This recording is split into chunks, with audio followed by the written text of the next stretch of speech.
भाग 7। गुमशुदगी का एहसास। अदित जब वापस आया तो वह पहले जैसा नहीं था। उसका चेहरा थोड़े समय के बाद वह चमक नहीं थी जो उसे हमेशा सारिका के सामने होती थी।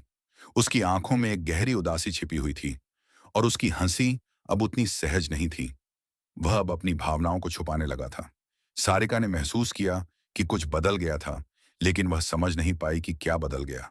उनका रिश्ता पहले जैसा खुला और सच्चा नहीं था। सारिका को यह बदलाव बहुत बुरा लग रहा था।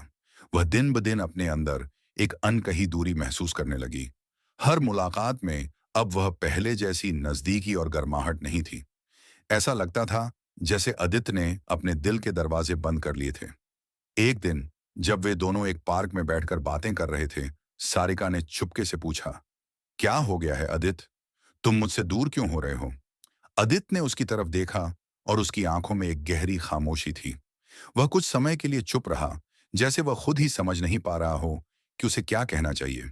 फिर उसने एक ठंडे स्वर में कहा, मैं तुमसे बहुत प्यार करता हूं सारिका, लेकिन मैं नहीं चाहता कि तुम मुझे कुछ और उम्मीदें दोगी। यह सुनकर सारिका का दिल टूट गया। वह चौंकी और कुछ देर के लिए चुप रही, मानो वह पूरी दुनिया से कट गई हो।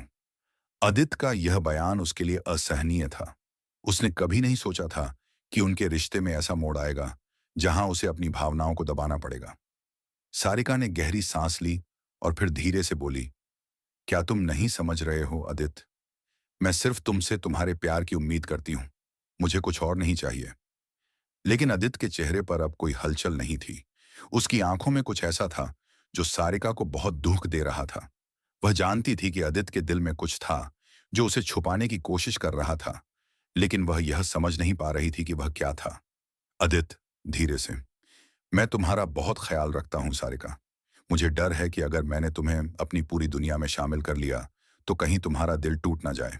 मैं तुम्हें कभी भी दुख नहीं देना चाहता और यही वजह है कि मैं खुद को दूर कर रहा हूं। सारिका को यह सुनकर और भी ज्यादा दुख हुआ।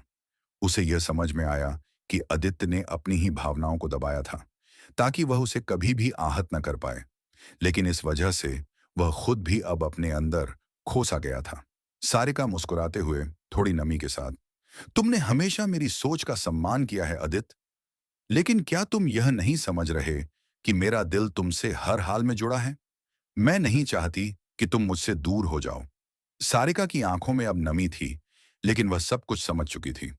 वह जानती थी कि अगर दोनों को फिर से वह प्यार और समझ चाहिए तो उन्हें अपने डर और उम्मीदों को एक साथ सुलझाना होगा। आदित्य की आंखों में यह साफ था कि वह अपनी भावनाओं को कहीं अंदर दबा कर रखता था, लेकिन सारिका को यकीन था कि वह समय के साथ इन उलझनों को सुलझा लेगा और फिर वे दोनों एक दूसरे से पहले जैसे ही जुड़े होंगे। उस दिन दोनों ने एक दूसरे से बहुत कुछ कहा, लेकिन कुछ अनकही बातें भी रह गईं। सारिका के दिल में यह उम्मीद थी कि एक दिन आदित्य अपनी गुमशुदगी से बाहर आएगा और उनके रिश्ते को फिर से वही प्यार देगा जो उसने पहले कभी महसूस किया था।